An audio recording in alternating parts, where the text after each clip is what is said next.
Es batu dibagi menjadi dua jenis, yang bisa dikonsumsi alias food grade dan yang tidak diperuntukkan untuk konsumsi. Lalu bagaimanakah es batu yang aman dikonsumsi itu diproses atau dibuat? Reporter NET Tania Francisca dan video jurnalis Willy Azari merangkumnya untuk Anda.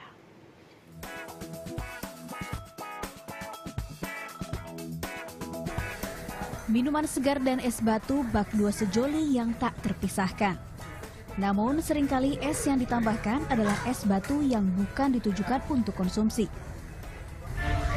Contohnya nih, es balok yang seharusnya dipakai untuk sekedar mendinginkan malah dicampur ke minuman kita.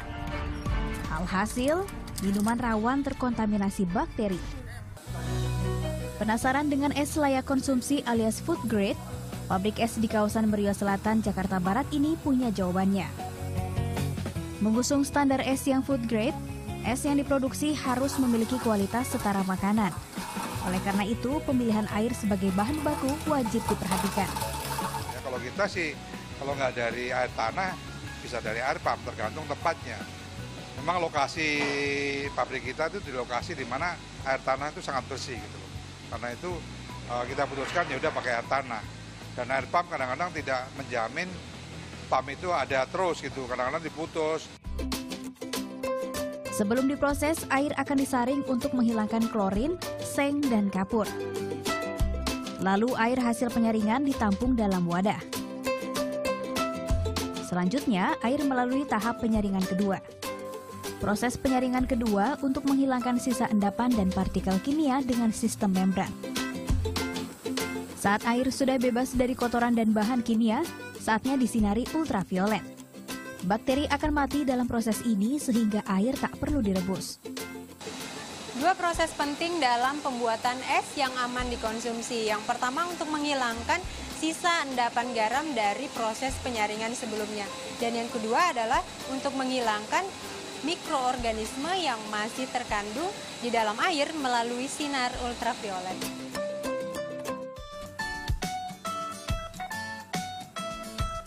Serangkaian proses tadi menghasilkan air jernih yang siap konsumsi.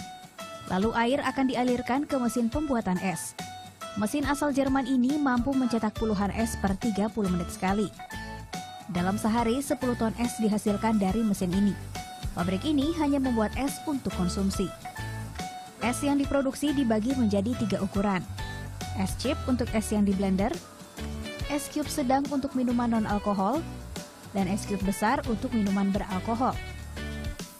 Agar menjangkau semua kalangan, es layak konsumsi juga dijual kepada perseorangan yang datang langsung ke pabrik. Tak ada batasan minimal es yang harus dibeli. Harga yang ditawarkan untuk setiap kilonya adalah Rp1.500. Dan untuk memantau kualitas esnya, pabrik ini rutin memeriksakan esnya ke laboratorium Kementerian Kesehatan setiap 6 bulan sekali. Salah satu kliennya adalah kafe yang berada di kawasan Pasar Minggu, Jakarta Selatan. Kafe yang sudah berlangganan sejak 8 bulan lalu ini mantap memilih es yang aman untuk para konsumennya. Yang rumor terdengar itu di luar es itu nggak bagus, dibuat airnya juga kan nggak bagus. Ada bakteri-bakteri di dalamnya sampai bisa membuat kesehatan, merusak kesehatan. Makanya kita pakai es yang bagus. Es yang layak dan tak layak konsumsi sulit dibedakan secara visual. Namun es yang bersih memiliki kejernihan yang lebih dibandingkan es lainnya. Tidak ada kandungan gelembung udara dan warna putih susu pada esnya. Selain itu, es yang bersih tak mudah cair. Dan karena memiliki kepadatan penuh, tak mudah pecah. Sedangkan es tak layak konsumsi bersifat sebaliknya. Es memang lekat dalam kehidupan keseharian warga Indonesia. Minuman akan lebih segar dengan tambahan es. Namun kesegaran menikmati es harus dibarengi dengan keamanan dan kebersihan es itu sendiri.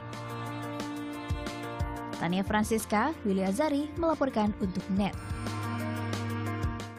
Ya, jadi bagi Anda pecinta minuman dingin ini harus hati-hati ya memilih es batu yang ada dalam kandungan minuman Anda karena bervariasi seperti tadi. Ya, diperuntukkan untuk minuman dingin juga variasi ya, Tom? Betul, tapi harus hati-hati nih apabila melihat es di suatu tempat itu menggunakan es balok. Oh Inilah iya, yang es harus balok. dihindari karena tidak diperuntukkan untuk dikonsumsi. Ya, Atau warnanya bukan juga food grade beda. tadi ya. Warnanya juga beda, Tom. Jadi yang berbahaya itu adalah jika yang tadi Tommy bilang es balok, di tengahnya itu ada warna putih susunya seperti Ya. yang tadi dibahas. Yang lebih padat ya di dalamnya. yang di dalam yang di tengahnya itu jadinya tuh ada kandungan gas dan juga ada kandungan kimianya Itu yang berbahaya harus dihindari. sekali.